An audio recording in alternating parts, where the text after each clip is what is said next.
Right now, it's time to welcome our first guest, Jim Rogers. Jim Rogers is an American businessman, investor, traveler, financial commentator, and author based in Singapore. He's chairman of Rogers Holdings and Beeland Interests Incorporated and creator of the Rogers International Commodities Index. His many best-selling books include A Bull in China, Investing Profitably in the World's Greatest Market, and Street Smarts, Adventures on the Road and in the Markets. Jim, welcome back to the show. I'm delighted, David. The introduction was too long. Let's get to the chase. Okay, so let's talk about China. You know, we're probably one step away from having tariffs on every single product that comes into this country from China. Is China eventually going to soften, or are they going to stand as tough as President Trump on this issue? Well, I suspect they're going to stand tough. They don't have to answer to anybody except themselves. So I would suspect that they can last longer than Trump. You know, if we start having economic problems and farmers start getting unhappy because prices are down a lot, you know, China's our largest agricultural customer. So I suspect that China can outlast us, but who knows? So you actually think, I've had a lot of people on the show. David, the main point, David, is this should not be happening. Trade wars are never good for anybody. Yeah. Nobody has ever won a trade war. I mean, this is insane what's happening. So you think this can't be won by anybody, but do you agree that the trade balance has been unfair for a long time in favor of China? Unfair? Why? I don't know why you say it's unfair. Our costs are very, very high in the United States. You know, we spend something like several times as much on medical care as the rest of the world, and we're not even in the top 25 for life expectancy. We spend the same for education. Our kids are not even in the top 25 on the international test. I mean, our costs are extremely high. We have enormous inefficient litigation. You know how much we spend on litigation? We have more lawyers than the rest of the world because we have so much money spent on litigation. We're a very high cost place to do business. So I wouldn't say that the Chinese are evil, vicious people. We have a lot of problems that we're not addressing. Okay. And I'm not saying they're evil or vicious people, but in terms of tariffs, the fact that everyone seems to be in consensus for the most part that the tariffs they levy on our products are much worse than the tariffs that we levy on their products. Do you at least agree with that? I'm sure we can go case by case and you prove your point, and I'm sure that can be corrected. We do need to have a level playing field. There's no question about that. You say it's unfair, and if you can show me things like that, of course I would have to say the same. But David, this has been going on a long time. We have trade deficits with a lot of countries, not just China. So what approach would you take differently? I know everyone says trade wars are unwinnable, and I certainly cannot argue with that. What would you, if you were sitting in the big seat in D.C., how would you have handled it differently? How do you think this should have been handled as opposed to this crazy trade war we're in? Well, the Asians have said many times, please, let's talk. Let's sort this problem out one way or the other. Let's not get into a big fight. Maybe they don't mean it. I don't know. I do know that Trump has a lot of guys around him who are dying for a trade war. You know, they write books about things like this. Their main intellectual emphasis is trade wars are good. I happen to have a different view, and I think history has a different view. The Asians say we can sort it out. Okay. Washington's advisors say no, hit them in the face. So tell me, I know you have business interests over there in Asia, so tell me in the 30 seconds or so we have left in this segment, what's the general sentiment of the average Chinese consumer right now about America and what's going on? I don't know the average, but I do know that everybody in Asia knows that Mr. Trump is making China great again. You know, he's doing a lot of things that are building up China and hurting us in the long. We pulled out of TPP on his first day, and the Chinese looked around and said, wow, he's given us Asia. So everybody knows that Mr. Trump is hurting America more than he's hurting Asia in many things. That's in Asia. That's what they see. Gosh, interesting take, and I've got to tell you, you're probably not making our Newsmax viewers very happy with that comment. But nonetheless, they want to hear more from you, and so do I. So stay with us, please. And you stay with us, too. You're here on The Income Generation, and I'm David Scranton. We'll be right back with more from Jim Rogers.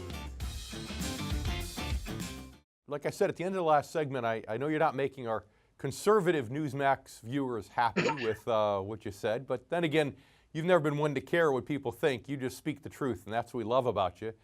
So let's get on. I just want to clarify. You asked me what the Asians are thinking about this. That's what they're thinking. We may not like what they're thinking, but that's what they're thinking. Fair enough. Thank you for that. Good clarification. So now let's get on to another topic that we talked about last time you were here, and you probably remember. But we talked about debt, and I was talking about the bubble in the economy and the talk about in China a lot of the big skyscrapers that are empty.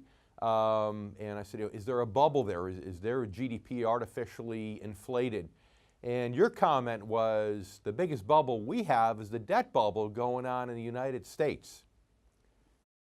You still feel that way? Is that still one of your bigger concerns overall?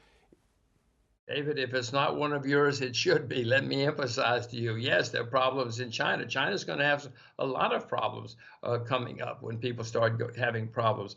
But the debt in the United States, I mean, just this week, it was announced that we have staggering more debt. That's just at the Washington, D.C. level. The rest of the country, too. Debt is going through the roof everywhere. So why do you think President Trump doesn't seem to be concerned about this? A lot of people are in his ear saying, hey, you can spend your way out of a bad economy. You obviously don't necessarily believe that, correct? Well, if the solution to too much debt is more debt, then yeah, that's a wonderful solution. I've never known that in my life, and I've never known a country that got too deeply in debt to get out of debt and to solve the problem with more debt, but maybe that's the way it's going to work. Maybe that's like saying Mr. Weinstein, whatever his name was, needed more girlfriends to solve his problems. I love that. Great analogy. So you were published recently, you quoted recently as saying something that the market highs don't necessarily excite you, but it would be new lows that would excite you. Talk to our income generation viewers about that, please. Well, I'm not a very good market timer, and I know I'm a horrible trader, so jumping on a moving train or a moving bus for me has always usually led to problems. I like to buy things that are sitting down cheap, wallowing, being ignored, because usually, even if you're wrong, you're not going to lose too much money. But if you jump on a train that's racing ahead and you're wrong, you may lose a lot of money, and that's been my experience. But there are guys who can do it, David. I'm just not one of them. Now, clearly you sound confident that the market is going to take a big tumble at some point, and I agree. And I agree with your philosophies also about the possibility of really the debt bubble that we have in our country. I don't think creating more debt is the answer to getting out of debt. So the question I have for you in our last 30 seconds or so is, do you think that it's just all of a sudden the country's going to wake up someday and realize this debt is out of control, and Wall Street will wake up someday and maybe that'll be the trigger that causes the next major market drop here in the United States? It usually starts someplace we're not paying attention to. In 2007, it was Iceland. Eventually, it snowballed, and it was Lehman Brothers. And then we all knew, oh, gosh, there's a problem. That's the way it nearly always works with bear markets. So start looking around at places that you're not paying attention to. It's the gotcha that you weren't counting on. Good point. I say that all the time. Jim, stay with us for one more segment, please. We want to have you back here, more questions. And you stay with us also. I'm David Scranton, and you're watching The Income Generation. We'll be right back. So Jim, we talked about the debt as being a concern here in our country. And again, you are preaching to the choir. I may push back with you on the interview, but the reality is I do agree with that. So how about the concern that a lot of people have here in the United States that sometime in the next 10, 20 years that the Chinese might stop buying our debt or might slow down the purchasing of our government bonds? Long term, nobody knows, but what are your thoughts about the next 10, 20 years? Is that a legitimate concern or not really? Well, David, who cares whether the Chinese do or not? We need a lot of people buying our debt. We need you and me buying our debt. We're the largest debtor nation in the history of the world. We need everybody to buy our debt. You see what happened this week. The debt skyrocketed another gigantic amount. And Mr. Trump has said, his own government says, it's going to be much, much higher in the next 5 or 10 years. We need everybody to buy our debt. But sure, some people are going to stop. You and I may stop. The Germans may stop. The Koreans may stop. I'm not the only person who knows that we have a huge problem developing in the United States. But when people stop, David, you should be very, very worried, whoever they are. Okay, and that's obviously true. Of course, I think that's the reason the president this week came out and is pushing back on the Federal Reserve a little bit, saying, wait a minute, we don't have high inflation. You can't keep raising interest rates. Do you agree with that? Do you agree that maybe we shouldn't be raising short-term rates right away? Or we're raising them too quickly? David, never in recorded history have rates been this low. They've been negative in over 40% of the world a couple of years ago. The absurd thing is that rates were pushed this low. They've got to go back to normal, or we're going to have an even more gigantic disaster someday. You can keep kicking the can down the road all you want, but interest rates, this has never happened, David, never have interest rates been this low. They've got to go back to normal, or we're going to be ruined. That's what helped make the debt bubble even bigger. So now I know a lot of people watching here are going to be skeptics and say, you know, Jim Rogers is a very credible source. But we also know that Jim has business interests in Asia.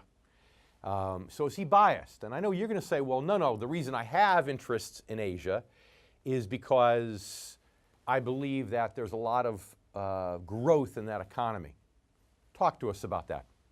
Well, that's correct, but I have business interest everywhere. I have business interest in the United States. I own gigantic numbers of US dollars. So I try to put my money where I can make money, don't you? I mean, isn't that the purpose of investing? Yes, I have an interest in China, but I've already told you there are going to be huge problems in China the next time we have a problem, because China too has debt now. Mm-hmm. So 15 seconds or so. What's the best advice you can give to our income generation members, those of us here in the United States over the age of 50, when it comes to investing their hard-earned dollars? Watch Newsmax, and if you watch Newsmax, you'll become concerned, you'll become informed, and then you will protect yourself. Good words of wisdom. I thank you for that. And Jim, once again, it's been my pleasure. Thanks for being on the show. Thank you, David. All right, we'll be right back here with more on the Income Generation. Stay with us. I'm David Scranton.